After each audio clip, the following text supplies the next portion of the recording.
Everybody deserves a second chance, even video games. Welcome to the Second Opinion Podcast, where the reviews aren't always right, but we are. We're here to give you the gaming takes you didn't know you needed. We've been deep in the gaming world for 17 plus years, covering all the news, releases, and drama in the gaming world, and having a damn good time while doing it. Just because some website gave a game a low score doesn't mean it's a fail in our book. We're all about giving games that second chance, diving back in where others quit. And we should probably tell you that we're real and we're very loud and opinionated, and 90% of the time we're completely off topic. But that's why you'll love us. This is your Second Opinion. Now, here are your hosts, Toaster, Celeb, and Bolts.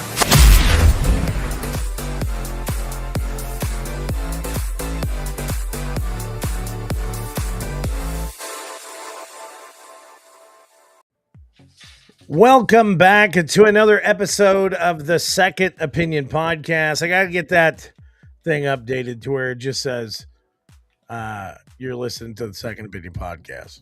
But we do have... I am AI generated. I am not real. Yes, Toaster. He's actually at work right now. So we should get used to AI Toaster. But we actually have someone new with us, Mr. Janky. Welcome. You've been on the podcast before, but we're going to have you here in more of a more concrete manner. And we're going to share some opinions. So welcome. You want to tell everybody about yourself? Yeah, thanks a lot for having me, guys.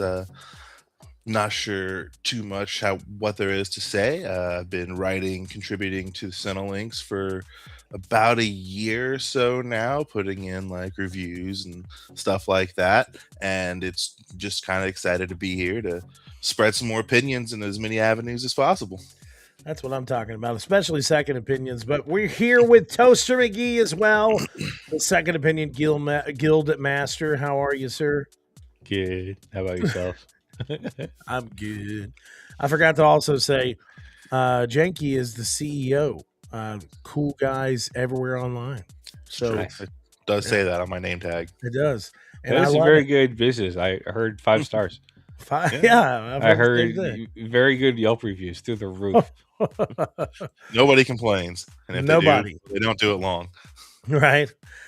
So we are back for another episode of the Second Opinion Podcast. Summer Games Fest is only about 2 weeks away. I'm flying out, and we'll also have Katie out at the event as well. And we'll be covering all different types of things from Summer Games Fest. If you didn't get a chance to, as of recently, definitely make sure to head on over to the Cinelinks YouTube channel. Give us a sub, give us a like, and check out some of the latest reviews and videos we have there. I'm going to try to eventually get to the point to where I get around to also doing video versions of our written reviews. I'm trying to get that kind of lined out into scheduling to where we have more video representation outside of just my old mug on the Cinelinks YouTube channel. But while you're over there, check out my recent reviews of what do we have recently? I can't even remember, honestly. There's been so many reviews back to back. It's been hell. Okay, it's been crazy. There's that small indie game you reviewed by that really small indie company, Activision Blizzard. Oh no, my review for that is coming tomorrow. Yeah, it's just a small team. My review for Diablo 4 Lord of Hatred, the DLC, it's kind of more or less like, I think I reviewed Diablo 4 originally when it first launched, or I shared a Second Opinion video of it, but this is kind of more of like me and my wife's feelings of Diablo 4 than someone like Toaster, who is like just murdering stuff right now. Yeah, bro, like he's a savant when it comes down to Diablo. So but this is kind of how I feel about the comparison, because this latest DLC really does change the game, man. It makes it feel so much more like Diablo than the original launch of Diablo 4. Like Diablo 3. It really, yeah, it makes it feel like Diablo 3. Yeah. So, also, I did review Jay and Silent Bob Chronic Blunt Punch. You can check that out.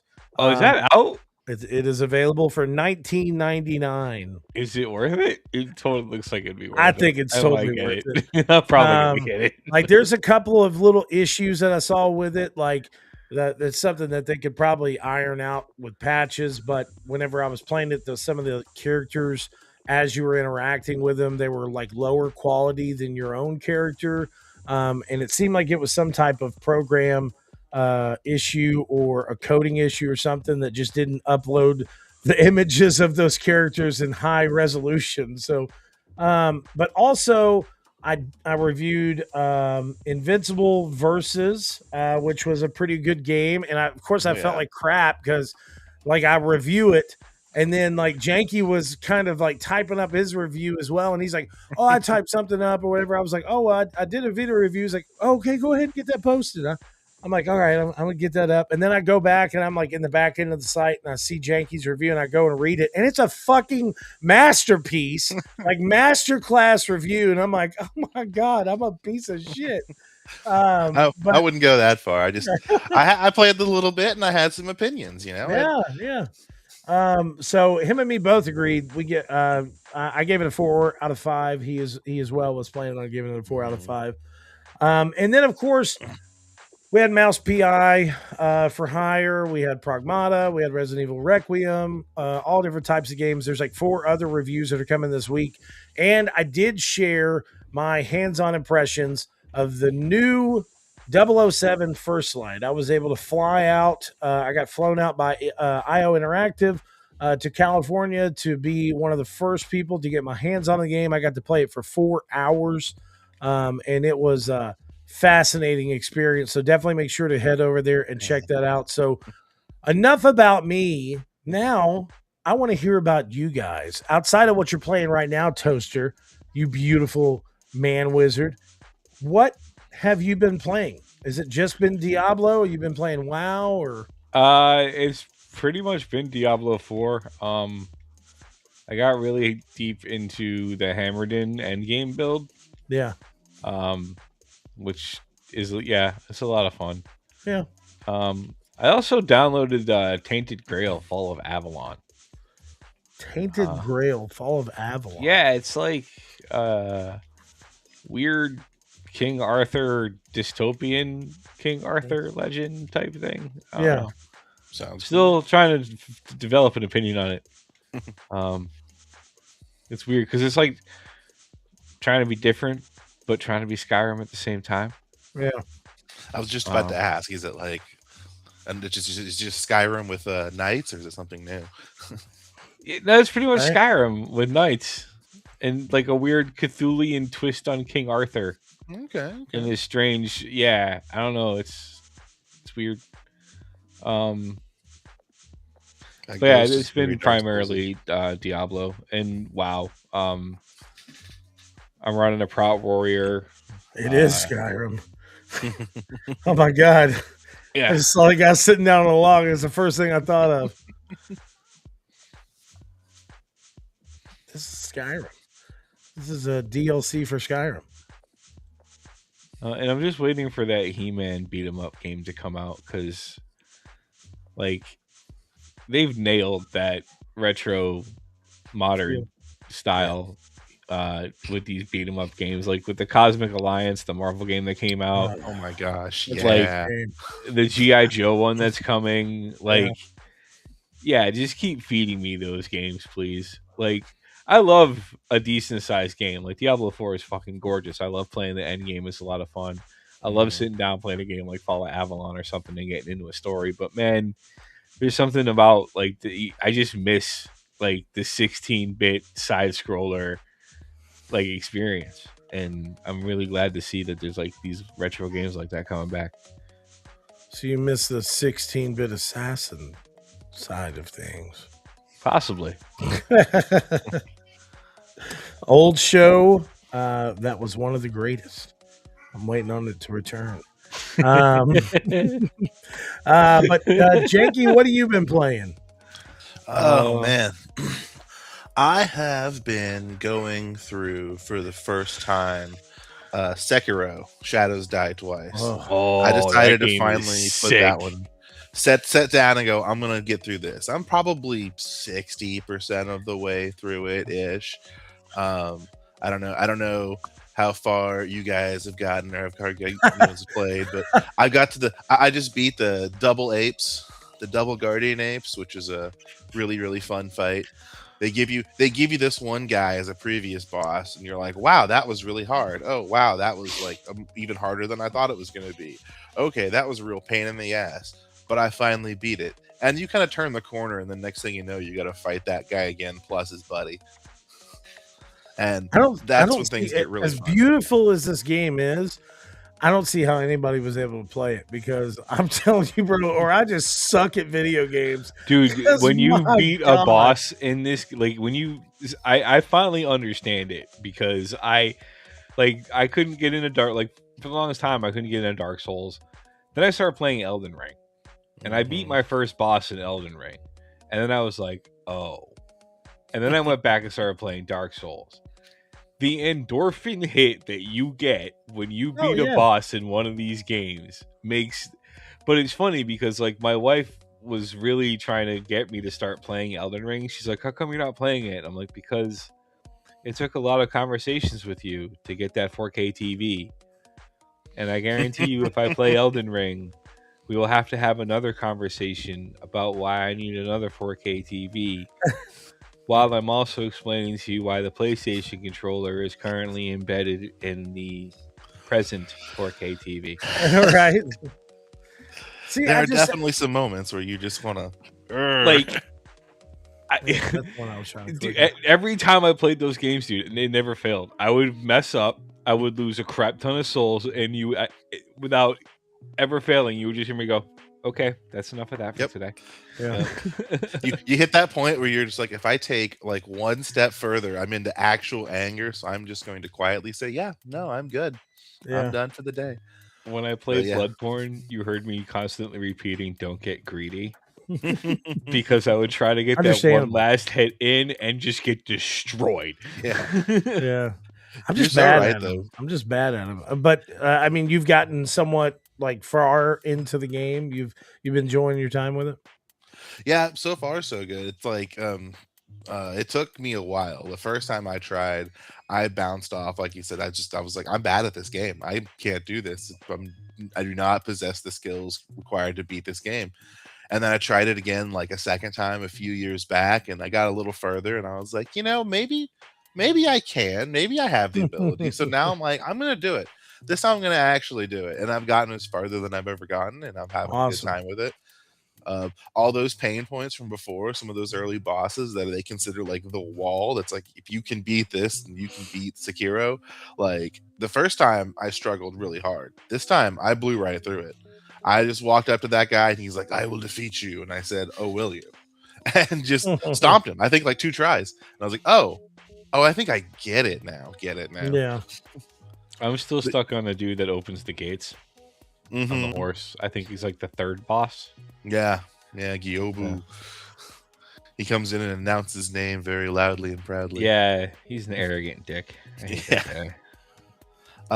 As far as newer games, though, I just picked up Dead as Disco in early access. Have you guys heard about this one? I have heard about I it. saw it on my Steam feed. It's a ton of fun. It's like Batman Arkham style combat where it's like you're attacking, you're countering, you're dodging. Every attack has different like specific combinations you want to hit to like properly counter them, but it's all set to the beat of music. And all of the bosses are like representative of different genres of music. Like you've got like the punk rock boss, you've got like the metal boss, you've got like jeez. the K-pop boss, and it's only early access right now, so there's still a lot of polish that it still needs to have. But it hits. Like you play and you fight to the tune of the songs, like you're hitting those buttons. It's like playing DDR but with your thumbs. That's great. Well, it sounds really fun. I mean, anytime that there's games like that, I'm always down to try them. I was a really big, huge fan of Hi-Fi Rush. when that game came out, and it was very much that aspect. Like everything that you did, it was all based on the beat of the music. It's like if you combine Sifu and DDR. Yes, Yeah. precisely. Yeah. All right. Well, I'm glad that you've been enjoying some games. There's nothing better than. What are you trying to say, Celeb? Just because I've been laser focused on this Diablo 4, it's like a drug. I can't put it down. No, listen, I've been trying to schedule some time for me and Dara to sit down and get more into it. And then I was like, well, I've got to get this review done. So instead of doing the Lord of Hatred DLC, I was like, well, I haven't really played any of the DLC before this. So the code that they gave me, which thank you, of course, for giving me the opportunity of it. The code they gave me was like the Ultimate Edition. So it like unlocked everything previously. I was like, oh, okay. So I go back and I'm like, I mean, dude, it's like a minute into this other DLC mission, and Dara comes walking in. She's like, what the fuck are you doing? Walks in from work. Are you fucking playing Diablo? I'm like, yes, I'm playing Diablo. I thought we were going to play that together. I'm like, we are, but you know, you've been working a little late. Big shout outs to Otaku Man 5000, Andre Tipton. Shout outs to him. Thank you for stopping in, my brother. But bro, gaming wise recently, I've been cranking too much work into making these reviews happen in a short time. But I'm working now, though the game has been out for a bit, I am working on a video review of High on Life 2. Wild fucking game, bro. I don't even know how to best describe my experience with this game, because it's literally, it's like, it's the game's like a fucking fever dream, dude. Like, this is some shit that you'd see, like, when you die. This has got to be some shit that happens afterwards, because it's so wild as shit. And it's a really, really crazy game, but it's super, like, I keep on thinking that I'm at the end of it, and I'm not. And then they're like, oh, now we're going to go do this. Oh, now we're going to do that. And there's so many times that you end up running into moments in this game to where they'll tell you to do something, and then they're smart asses to you about it. You're like, listen, we know this is fucking repetitive. Okay. Just finish the shit and let's move on to the next mission, you know, but it's one of those real big, third wall breaking style type of, adventures. So if you really like that, I would definitely make sure to check it out. That was pretty much a good review for it right there, but I'll have a little bit more in-depth review with it soon. And then the kids, Amar and Dante, are working on 2 reviews as well. They're working on Kill It with Fire 2. Nice. And they're working on Bluey's. What is it called? Bluey's. Oh my God. Of course I'd forget this. I am so sorry for forgetting this, but they're working on Bluey. Bluey's Quest for the Golden Pin. Oh, so they're working on this game. Bluey's Quest for the Golden Pin? Went blank. That's like an instant classic. I know, right? Right up there with Oblivion. Yeah, it's coming out. It's coming out for Switch 2 November 28th. And I think it's launching across the board November 28th or November 27th. But it's a cute Bluey game. To where Bluey and her family sit down and they start drawing out her adventure, and you're able to like take control of her, and then you're able to play with her sister, who is a goose instead of a dog, in the little hand-drawn version of the game. And kids have been having a really big blast with it. So we're gonna have episode 2 of the Little Taters review coming very soon. So with that said, we're going to go ahead and get into some topics of news and kind of, we got to talk. Oh, no, we just did. What have we been gaming? What's wrong with me? My mind's going blank. Gaming Mill. The Gaming Mill is here. Best Buy tells affiliates it's starting its GTA 6 pre-orders next week, sparking speculation that a new trailer is coming. So GTA 6 is, of course, on the horizon. It's supposed to be coming out this November. Fans across the globe are, of course, excited about this game. It will definitely be one of the biggest games in recent history. The Um, hype train on this is so I'm telling you, it's big, man. ridiculous. It's big. If you Oh don't my remember, listen, God. we've been out long. Listen, we've been gaming long enough, Toaster, that we've seen the hype train for every This is just GTA awful. Like that mattered. Okay. So my question is this: with the possibility of a new trailer coming out, everyone, of course, is going to be getting excited for it. That really wants this game. Is there anything specific that you would like to see in Grand Theft Auto? Now, Toaster, I know you don't really. I don't care at all. I know you don't care. Janky, we've never talked about this before, but I'm a massive Grand Theft Auto fan. I've always played every Grand Theft Auto that's released. Yeah. Is there something specific for you, if you are excited about this game, that you want to see implemented that could really change how we play GTA? I don't know about something that would revolutionize the series or anything, but one thing that I really thought was actually show missing. up at your doorstep when you do something wrong. Yes. Yeah, police only they go after property crimes, and that's it. But like, if they had buddies and companions and stuff in the same way they had in GTA 4, that's what I miss the most. Because GTA 5, you kind of could hang out a little bit, but like everything that everybody thought was so annoying back in the day of GTA 4, when Roman calls you up and it was like, buddy, let's go bowling. That's the best part of the game now, looking back. Right. I really loved calling up your buddies, just go like do some stupid mini game activity, and it made it that much more fun because you had like an NPC to do it with you. And I think that we might be getting that just because there is like the 2 characters instead of the 3 this time, so we're like lowering the number of players we have. So there's a strong possibility that they'll have like their buddies and friends that they'll be able to go and hang out with. That's what I'm forward to. Okay.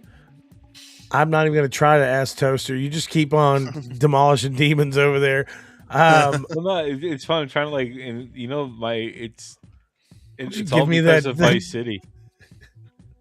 It's because of what? It's all because of Vice City. Why? I was playing Vice City and I was so close to beating it, and my save file corrupted.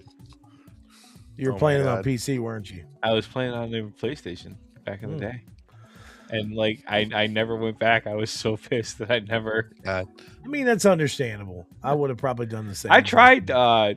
I just couldn't get into it. It was just. Remember, I did that with Assassin's Creed when Desmond Miles got killed. I fucking listen to me. I didn't even let him finish the sentence. I took the game out of my system. I took it back up to GameStop. I was like, I want my fucking money back for this. I cannot believe that I've invested all this time and effort into this series for them to kill the fucking main character. Oh, that was a travesty, bro. I could talk for hours about that. Actually, listen. Why do you think I'm excited? I am utterly excited to get Black Flag in my hands. Like, I am very excited to see it because they're taking away a lot of the noise that was in Black Flag, like the extra DLC and all. Like the combat system was so. I don't care what anybody says. As much as everybody says it was amazing game, whatever. Combat system in that game was so awful, dude. Like there were so many times, like especially even the gameplay mechanics. There was times that you're like following people and you're like, you got to stay so close to them, and if they see you for 1 second, then the fucking mission starts over. Like it was, oh man. But I didn't really get into it a lot either because I was so overly involved in the ideology at the time of we're playing games on PS4 now. This game should be looking amazing. And whenever I put it into my PS4, and I also had a PS3 copy, I was switching back and forth. I was like, this fucking looks exactly the same. Like, why was it like, oh, the PS4 copy is the way to go? I I was so irritated. But anyways, Grand Theft Auto. I am very excited for this game. I'm going to tell you. I hope that the early on leaks or whatever were Has there true. been a price announcement yet? There has been some leaks as of recently with this recent news of the pre-orders going live. There is a $79 version, I think a $99 version, and then there's another version that is higher. It says last week Bank of Another America version that is higher, a $200 God. version. yeah, analysts suggested that Rockstar would raise the price of GTA 6 to $80 for the benefit of the entire games industry. As blockbuster video games continue to become more expensive to make security stock analysts Omar Dasuku argues that selling the much anticipated GTA sequel for the now standard 70 could negatively impact the game's look to raise their own price to become more sustainable. But this is how I look at this. If the game is what they're saying it's going to be, then I don't have an issue with a game being raised to a higher cost. There's a possibility that the game is going to come out with role play servers later on. And I know that they've had Rockstar and Take-Two have had communications with some of these people that have done these role play servers for GTA 5 to kind of try and better understand how to run something like that so they can implement this in their game. Also, there's a bigger possibility of the world being more explorable. As we all know, these games come out with massive maps, and there's a lot of times the only way they can make those maps as massive as they are is by doing this huge map, but you could really only explore 50% of it. Everything else is like empty buildings and blah, blah, blah, blah. But supposedly this game is going to have more interactions with local businesses and all this other stuff. You're going to be able to explore the game more. It's going to be one of the most realistic games out there. So if that is what I'm paying for, I don't care if the game is higher. I'll tell you this much. If the game is as expansive as a game as they're saying it is, I'll pay $99 out the bat. If it's what they say it is. I don't mind having that across the board. Like, hey, we're going to charge $100 for this game base, $99, but you're going to get 120 hours of gameplay to 150 hours of gameplay. You're going to get multiplayer. You're going to be able to co-op the entire game with your friends. You're going to be able to do all this other shit and, whatever else. We've got all this extra free shit planned in the future.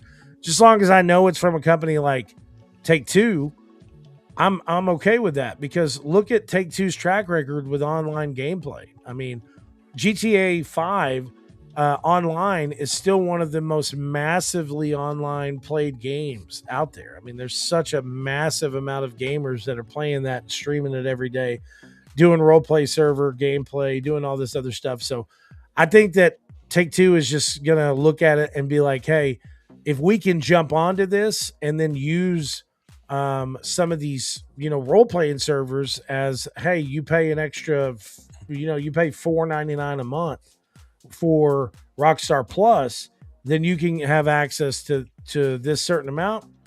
People are going to do it, bro. Like, it's going to be a huge, massive game. So I just want it. What I want from it is to be what they're saying it's going to be. If it comes out and it's exactly what they're saying, then I'm fucking down, but if not, Toaster's just going to throw it in my face. No. I think that's just what it comes down to all the time with basically every sort of controversy in gaming, right? Where it's like, whether it's, the price points or the AI use in games, and it's like, we can talk about nuance and philosophy all day long, but, at the end of that day, it's like, if the thing that comes out is rad as hell, people are going to buy it. Yeah, bro. So like, if GTA 6 comes out and it's like you said, it's got everything. If you can go in, if you can If you can like turn the game on and go, I'm gonna be a plumber and be able to go around and live your life as a plumber Yeah, and get like, bro. and just be like this, and that's it. Like, yeah, I'll maybe be- that is worth the money. I'll be the best fucking plumber that Rockstar's ever Just seen in don't their call life. yourself Mario. Nintendo will send Right? like their lawyers into the server themselves. And speaking of Nintendo, too, I No, mean, why just are we like talking what about Nintendo? what Janky just said, man, that's really the perfect way of saying it.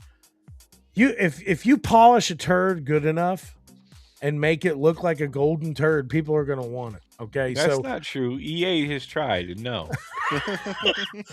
They hey, didn't polish it enough. To be clear, I don't necessarily know if that's a good thing. I don't know if that's my opinion that I like it, but I think it is what it is.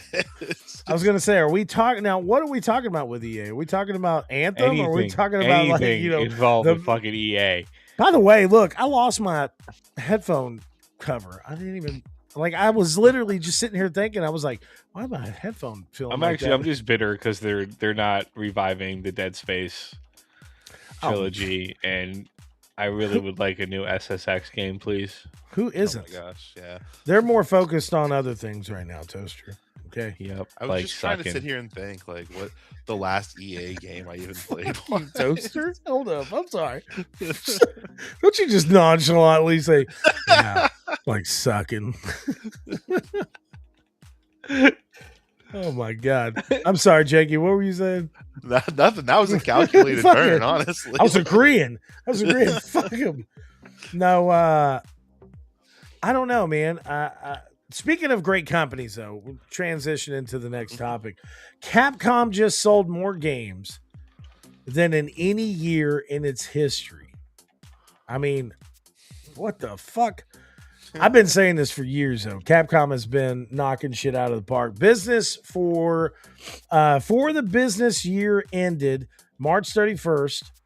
The Japanese publisher achieved its 9th consecutive year of record profits and the highest consolidated sales and operating profits in its history. They just figured it out, man. Like, that's the thing with freaking Capcom. Like, Resident Evil, the games are 10 hours long. You know, it's a formula. Every single fucking one of those is a formula, and it follows the formula to the T. It does not deviate from it. It doesn't change it. It just goes. And everybody buys it. I have bought every single Resident Evil game that has come out since it's come out. And you know me, I'm not a really big zombie game guy, but Resident Evil, I take exception to. Like, Pragmata, I mean, the game looked beautiful to begin with, and then a bunch of people on the internet got bullshit, which made a bunch of other people on the internet go, why are these stupid idiots bullshit about this game? And then you read why they're bullshit, and then like, oh, I'm going to buy this game just to spite these idiots. Yeah. That's so true, like, I bro. mean, they just, like, they know what they're doing when it comes to their games. You know, Street Fighter, you know, they have the button mashing thing down pat with their side scrollers and the licenses they own for those. Like, I mean, you know, fucking Konami should sit down and learn a lesson from Capcom, man. I'm telling you, man. And release Symphony of the Night on the Switch.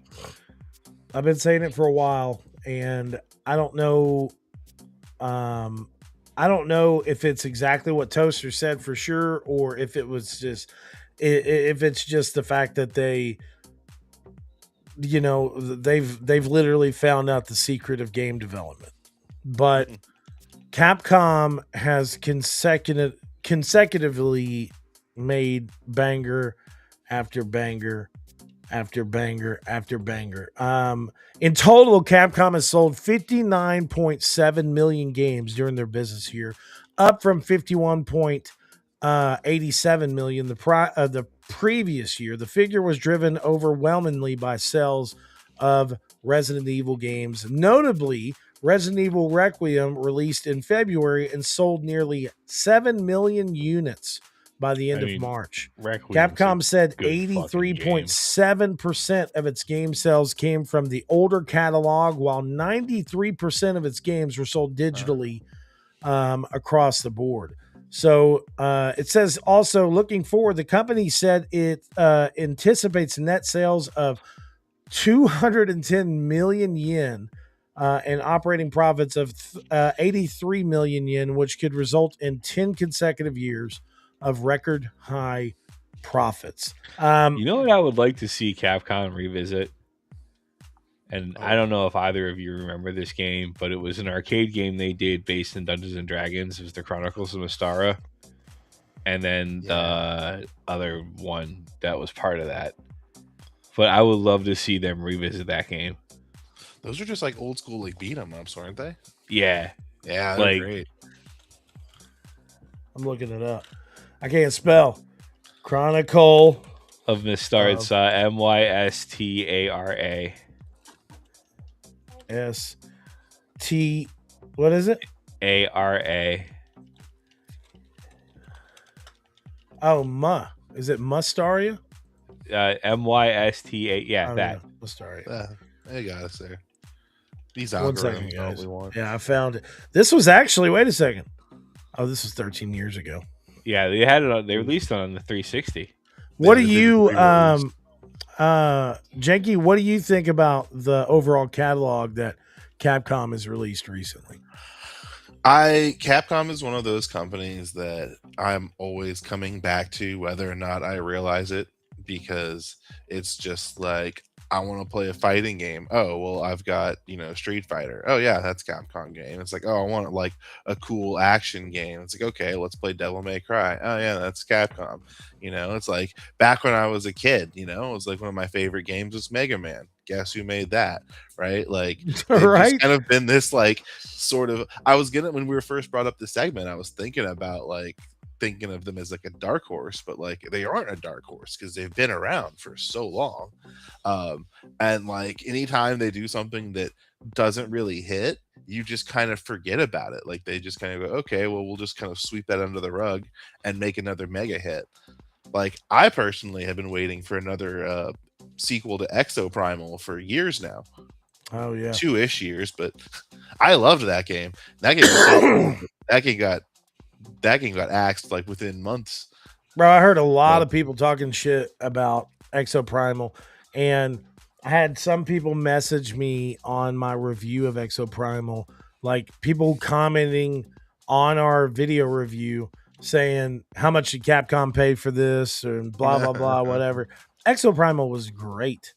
It was great. It was a really fun game, dude. Like I had such a blast playing that game from start to finish, playing it with friends. Like back in the day when you saw the Capcom logo on a game, you knew you were about to have a real good time. Yep. Like, and they just, because they Mega Man, Bionic Commando, like they're sitting on all of these IPs that they could just drop and like instant nostalgia hit for anybody that came up during, Nintendo. Yep. And then on. Yeah. I mean, and like I said, think about the games that they've come out with just in the last few years. Resident Evil, Pragmata, Kunitsigami, what is it? Of course, I forget the name of it, but tons Isn't of Onimusha a Capcom title? Onimusha, yes, yeah. Onimusha Way the Sword comes out very soon. It comes out this year, I believe. But Maxim, oh man, Andre hitting in the chat, perfect right here, bro. Maximo remake would be so good. Oh my god, I didn't even think about Maximo. Maximo was such a good game. I still got a copy of Maximo on my PlayStation. Yeah, man, I got my PS2 copy, man. Oh my god, Maximo would be fantastic, Andre. But yeah, I mean, they've really just been Goblins anyway. So, which was another Capcom hit. What? Ghosts and Goblins. No. You can play Minecraft or play one of the other games. I'll be in there in a minute. Okay. Just no Roblox. I don't know. We all know what I'm hoping for. Shut the door. It gets announced at Summer Games Fest, and it's never going to happen. Tenchu. What? Man. Tenchu, Stealth Assassin. I thought there was already a Tenchu game that had come out recently. No. Are you sure? I'm going to have to look this up now, No. Toaster.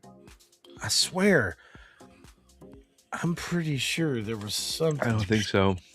I think there was speculation. Had a lot of good times with Tenchu Z on the Xbox 360. Oh, yeah. That wasn't even one of the good ones. Damn, you're right, bro. Man,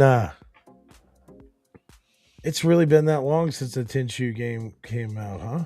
Mm-hmm. Sorry, Toaster. Well, I'm that's so sorry.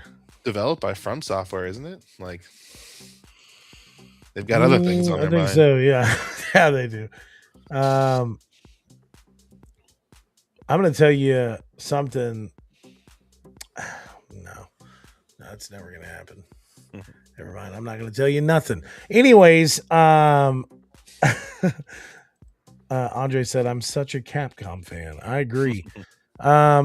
But yeah, I mean they've been knocking it out of the park, dude, for quite some time. So Toaster, Star Wars Fate of the Old Republic director has controversial view on game length.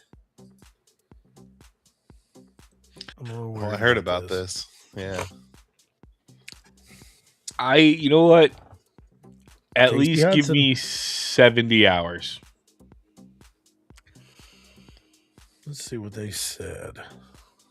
Like I think that's the sweet spot for a Casey Hudson driven Star Wars game in today's console. I mean, because there is such a thing as too much. Like Assassin's Creed Odyssey, that got excessive. Like I still haven't finished that, and I mean that map is ridiculous. It's amazing. There's like you can do whatever the hell you want, but still, like I feel Sometimes like what you want to do is play another game. I swear, listen, I'm not after a while, right? You're like, I'm not saying this in a bad way, but that's how I am with High on Life right now. I'm like, all right, dude, like, how long is this game?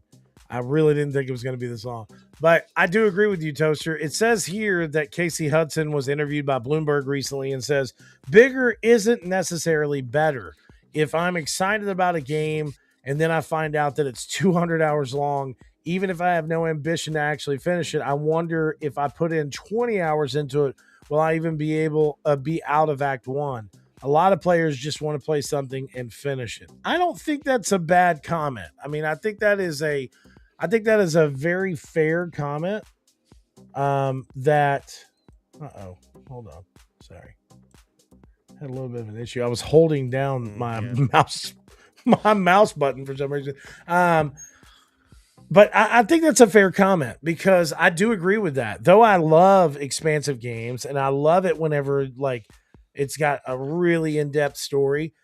Some of these games that are like 120 something hours, man. Like when I hear people bitch about the length of CGI trailers that were in Metal Gear Solid 4, I'm like, have you fucking played Assassin's Creed Valhalla? Have you played that game before? Because that is a long fucking game. Like really, when you get into the expansiveness of Valhalla, all the different areas that you to get the full story, you have to visit all the different DLC that they have for that game. It's great support. It's, it's great to see them continuously supporting a single player game like that. But whenever you get to that point, it's like, dude, like sorry. if you can if you can keep an engaging story for like 70, 80 hours, that's a win. Like, yeah. And I feel like that's where Casey Hudson's kind of coming from is like, you run the risk of like, well, this is just filler repeated missions or anything like that. Like, I feel like, if you are going to make a big game, you have to work doubly to make sure the story that you're trying to tell is engaging so that people want to keep playing. Exactly. So it doesn't end up starting to feel repetitive. And like, I feel like a Star Wars game like this, I feel like is going to have a pretty expansive story. What is this? Acquired development. Oh. That would be nice. But I'm just saying, I mean, Fate of the Republic looks like an expansive game. Looks like it's going to be fun. And I think having a more well-rounded and like grounded story to the game, I don't think is an issue at all. I think it's something that is a breath of fresh air because it is kind of a big pill to swallow. when you think about all the games that are supposed to come out in this year or next year. There's so many games that are supposed to be coming out. I mean, in all honesty, though, like this is the Where's my weirdest remake of the original Coda? What the I hell? was gonna say, like, this People is still want that. Yeah. this is such a strange time in the industry because we've seen so many layoffs, but at the same time, we see so many games being made. Like, I don't think I've seen this many games be made in a long time. And most of them that are coming out are at the point now to where they're feeling like really good experiences. It's not something that's rushed. It's not like some shit from the 1980s to where they're putting out, every which way of fucking, Bilmo's Bubblegum Bonanza. It's some bullshit ass game. Like, what the fuck is this? Hey man, Bilmo's Bubblegum Bonanza 2 2 like solidified. Was fantastic. I know, right? I think seriously, the development team really came into their own on that one. Now there is one game that Janky loves that I really never knew anyone else knew about this game.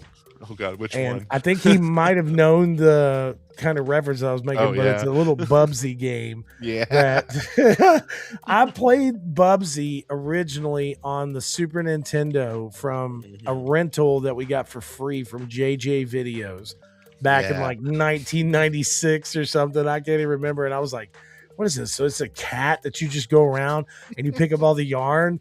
And then what are these things, like mushrooms that you're stomping on top of? Like, I don't like such a crazy they're aliens, game. I guess, but they just look like they're called Yeah. woolies, and just because why not? Yeah. And I think Bubsy 4D is supposed to come out sometime soon. Yeah, within the end of the month. So but anyways, I agree. I think that having games more simplified in story is not a bad thing at all. It's a really good thing. So well, I mean, the Knights of the Old Republic, that universe is not one that has a simple story. I mean, people are still trying to decipher what the fuck was going on in the second one. Yeah. And then, I mean, to this day, and I swear by this, the moment that you find out, spoilers for if you've lived under, I don't know, a rock from the Cretaceous period from past, or if you haven't been paying attention. Anyway, when you find out you're Revan, like that totally, I dropped my controller. I was like, no. Do you see the big blue light? Okay, so down? I'm going to tell you something, and this, I don't think this will shock you, but I've never played Knights of the Old Republic. Oh, you are such you ruined it. Ever. I've never played it, bro. So, all right, this detail that he doesn't actually know about has been for him. Yeah, thanks a lot. No, I've heard that. He's gonna go, oh wait, crap. Oh well, fuck it. I'm just turning it off. I mean, I already know that I'm Revan. I'm fucking done. Nothing interesting here. No, I think Toaster actually told me that because I was like, I want to know a bit more about the story, and I'm pretty sure back in the day we had a conversation on a call one time, and he kind of explained the story to me. I was like, oh, well, I may have to get into that. I never got into it. It's just like the time he really talked me into, I called him. I was a manager at GameStop. I called him and I was like, bro, I just got all 4 past DLC collector's editions for World of Warcraft for like $20. Like I like all the collector's editions, everything that came with it, all the DLC. Toaster's like, oh, well, you're gonna have to play with us, bro. And I think I jumped into one match with Toaster, and then I was like, yeah, I like it. And I never, my ADHD was like rampant. It's like, I've got other games I've got to play. I'll get back to that. 20 years later, I've never played it. But anyways, so moving on from that, I mean, I am excited about Fate of the Old Republic, but I am very, extremely, tremendously excited about 007 First Light. And it has officially gone gold. What you're seeing right now is B-roll that was provided to us from IO Interactive of some of the levels that we were able to play. It looks just like you, Caleb. Right? Just like me. Exactly like me. You should have seen me trying to pose in that 007 hole. I was like this, and I was like, is there a way that half of the hole can cover my stomach up? Or, but no, it was fun. It's such a fun game. The gadgets in the game were great. And it's easy for people to not, or it's easy for people to go ahead and like right out the bat say, well, is it going to feel a lot like Hitman? Because IO has always been known for Hitman. But I can tell you from me playing it hands on, it does not. It does have its tendencies to where you're kind of like, oh, well, this is something that Agent 47 would do or say or whatever. But, you know, in all aspects of things, Agent 47 and 007 are completely different agents. They do things completely differently. You know how we know this? One's bald and one's not. Well, they have different numbers. One's 007. Very true. One's 47. Very both true. Sevens, though. Like, we might have to look into this further. Right? Yeah. I did ask during an interview process, which you can listen to the interview at the end of the video that I'm showcasing right now. I did ask if we are going to see 47. Are we going to see Agent 47 pop up in the 007 universe? And it was kind of more or less a no. But, you know, they were, they were like, no. You know, but it's not always, I mean, it's not something they have planned. So it's more, they want the main focus to be, of course, on Bond and this new origin story that he has, because this is an origin story that we haven't really seen from Bond as of yet. And they create, they have created a Bond that is very unique and stands out from the films. So, I will say too, one of the most badass things about playing this game is the gadgets in the game. Of course, that's one of the best things about 007 is, of course, yeah, you know, he's the international man of mystery, but he's got all these gadgets. Everybody knows who he is. Yes, yeah. Like he walks up trying to act like a cameraman, and they're like, "Mr. Bond." He's like, "No, I'm Jim Smith." They're like, "James Bond is here." Just yeah. But I think that's what's great about this game is that he's 007, but this is his origin. So nobody really knows who he is, you know, and he gets to play that part a lot. He gets to do the investigations and really put on that charm and stuff and have this big cinematic action adventure. One thing that I loved about it too was the music. The music was stunning. I mean, it was really something great. But are you guys excited about the new 007 game, or is there something like specific? Do you want to wait to kind of get a feel for it, see what the community thinks about it? I'm probably going to wait, see what the community says about it. Yeah, I understand that. What about you, Janky? It hasn't been super on my radar, but I have been really entertained for the last minute or so watching this trailer. Right. Or like this footage, I guess, because like it does seem a lot more action oriented than like the Hitman stuff, which I think the Hitman games are so cool. But I think it's like you were saying with like ADHD, which like my brain just like shuts down after having to think about like how to do this just properly right for too long. I'm like, ugh. Whereas this kind of looks like you're James Bond, right? He likes to wing it, so you just get in there and exactly get it done. Yeah, and there were some times when I was playing it that I was like, all right, I'm sneaking. I'm a straight up sneak. And I'd walk up on somebody and they're looking at me as I'm coming out of restricted area. Like, hey, what the fuck are you doing here, 007? Do you want to know what game it took to make me go through and like not kill anybody? What was that? It was Dishonored. Really? Oh, yeah. I was like, and the worst part about it is how it happened. I was like an hour and a half deep into that game, and I was choking people out left and right. Like you were dying if like that's how I was getting out of jail. And then it popped up with that loading screen that's like the more bodies you lead to a higher rat infestation, which leads to a darker ending. And I was like, you son of a bitch. I hate that. Right? And just because of that loading screen, I had to start the entire game over because I can't be the bad guy in a fucking video game. Yeah. And that's how I got the Clean Hands achievement in Dishonored. Right. Well, I will say, like Janky said, you have many different ways and options of playing this game. And One thing that I noticed while playing it too is, when you're playing games like Hitman, of course you can use things in your environment and stuff like that to like throw cans at people or whatever.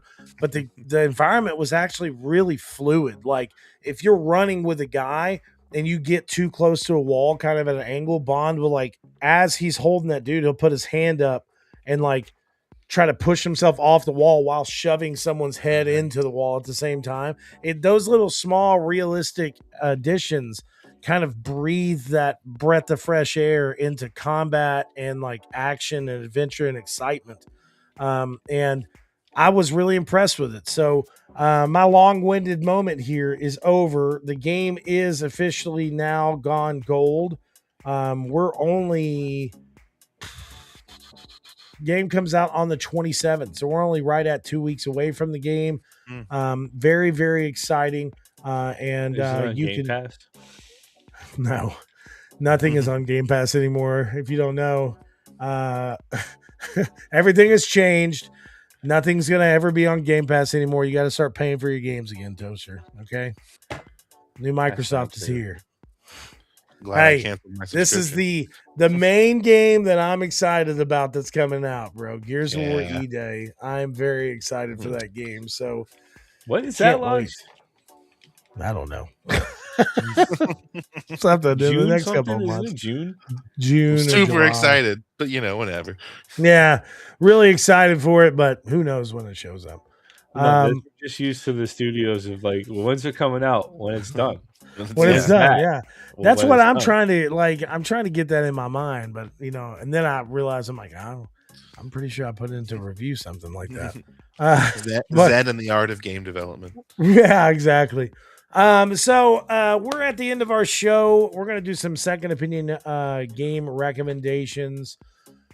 Toaster, outside of some of the games that you have been playing recently, are there any games that you can recommend for anybody to check out? One or two games that you think they may not have checked out as of yet? Infernax. Infernax. If you're a fan of the original Castlevania series, specifically Simon's Quest, check out Infernax. It's a straight up homage to those Castlevania games. It's completely tongue in cheek. There's a lot of inside jokes for fans of the whole Castlevania, Metroidvania genre. It's just a great game. Also, if you slept on Shinobi: The Art of Vengeance, shame on you. That game is amazing. You should pick that game up. And more studios should maybe think about, hey, maybe we should kind of do our game like this, because this looks kind of like if you redid Symphony of the Night in Art of Vengeance style. Holy shit! Legendary. Shut up and take my money. Shut up, Right. take my money. Lastly, Secrets of Wheatstone Keep. If you're a fan of Dungeons and Dragons, especially like the old school feel of the original Dungeons and Dragons with like the modules, check this one out. It's on Steam. It's on wishlist right now. There's a free demo out. It's a hand-drawn, first-person perspective D&D campaign. Oh, When you get into combat, you actually the physical dice get rolled in the game. So like you have like the hand-drawn environment, and then like D20s will show up into the. It's really cool. So that's yeah, pretty. check that one out. Okay. Your toast recommendations. All right. What about you, Janky? You got any games you'd like to recommend for anybody to check out? You asked for one or two, so I'll go ahead and give you 50. Okay. An all in one title called UFO 50. Okay. I think I wrote about this one time on Cinelinks, but maybe I didn't. I hype it every chance I get. It is a to call it a culmination of mini games would be to do it a disservice, but it is in essence a culmination of 50 different mini games that are created under the idea. There's like a backstory to it. That's basically like the idea that there is the UFO, which is this old console that like was a big thing in alternate reality world, and here's are 50 of the top games for this UFO console made by the company that developed it. And Yeah. like, so all this doesn't matter at all. Like, it's just they just went the extra mile to give all their made up video games like made up backstories too, which just makes it gives it an extra layer of charm. But there's a little bit of something for everyone in there. There, like the very first game is sort of this very extremely brutal platforming thing called Barbuda, where you're just it's like kind of like an old school. It's like Zelda 2 a little bit, where it's like Yeah. kind of like a side scrolly adventure type thing where you're going around on this map, very slow, very deliberate. You take one hit, you're dead type crap. But then like later on, but that's like the first game they made, quote unquote. And then so like later on, the later games are like go from like early NES to like late NES, and you're playing stuff that's like full homages of like the original Metal Gear, or like an entire like JRPG. The one I was just playing today was a JRPG called Divers, where you're playing as 3 little lizards and you equip them at your little What home is this base. game? It's called UFO 50. UFO 50. Yeah, and you equip your little lizards, and then you send them into like a little you send them down into like an underwater like exploration, like a dungeon, and you just explore the dungeon. There's a dungeon crawling one that's like instead of doing like class based rock paper scissors menu based stuff, you just fight. It's just like you have like a little knight, and you just hit like left and right attacks, and you just do combos and you fight stuff. So everything are just like these fun little twists on ideas and genres you might have played as a kid, but just reimagined under a modern day, but all done in that old school pixely style. It's great. I'm tripping, bro, because I've never seen this before, dude. Like, I don't think I've ever heard of this. Explore a library of 50 games. Like I said, like you can call them mini games, but like they are fully fleshed out video games, just in the style of like stuff we played like as kids. Oh yes. When did this come out? It came out like last year before last? It was a couple years now, not super long, but I think I remember seeing this, but I did never really think anything of it. But what the fuck? Was that an owl man? Yeah. What the I still like half of these things. I'm still like, I have no idea what that is, because I've played this game. Let me see how many hours I put into this. Let me check my Steam. I've got I'm 20 hours on this thing, and I still have not played half the games. Oh, whoops. I just got the achievement for dusting off 25 of the 50 games total. So wow. Like if there's a game that you like in an old school like arcadey style, you'll probably find something like it in UFO 50. I'm gonna have to check that out. I only have one game.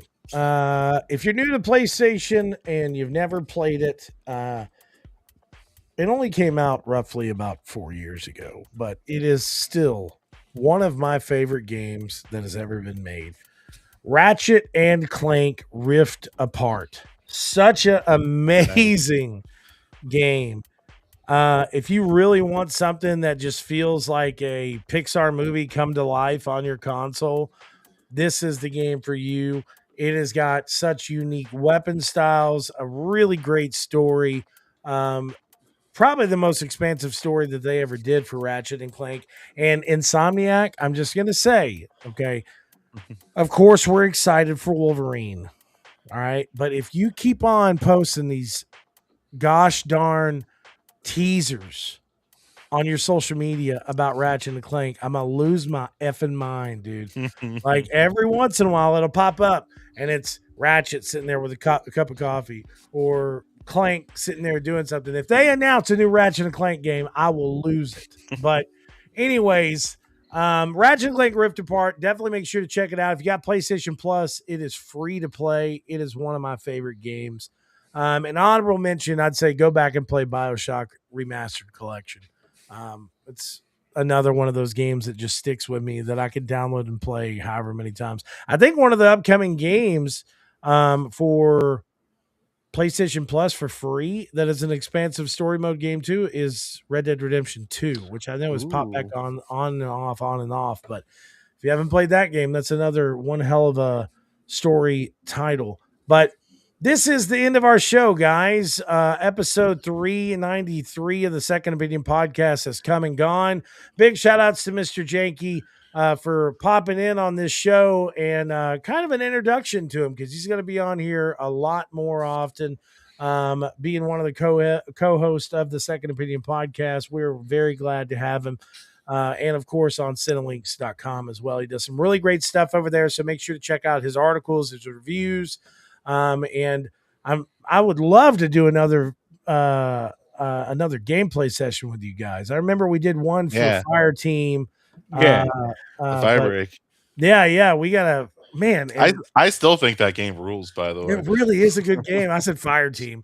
That shows you, listen, I got some timers when it comes to games. I'm like, that one game to where the dude has like chainsaw and he's running around and it's like shooting it and it's like on a gun, and Toaster's like, you mean Gears of War? I'm like, no. Sure. I'm talking about Evil Dead, Ash, whatever on PS2.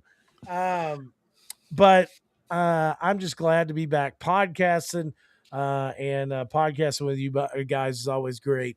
So please make sure to check us out at cinelinks.com. We're going to come back next Sunday for another podcast, and that'll only be a shorter amount of time until I fly out to check out some games from Summer Games Fest. We got some really big games coming out soon and reviews, and hopefully us three can not just do podcasts but do some gameplay content for you guys as well for the Cinelinks channel and of course the Second Opinion podcast page. So thank you guys so much. Make sure to check us out on Spotify, iTunes, Google Play, Google Podcasts, YouTube, and of course cinelinks.com. We'll talk to you soon.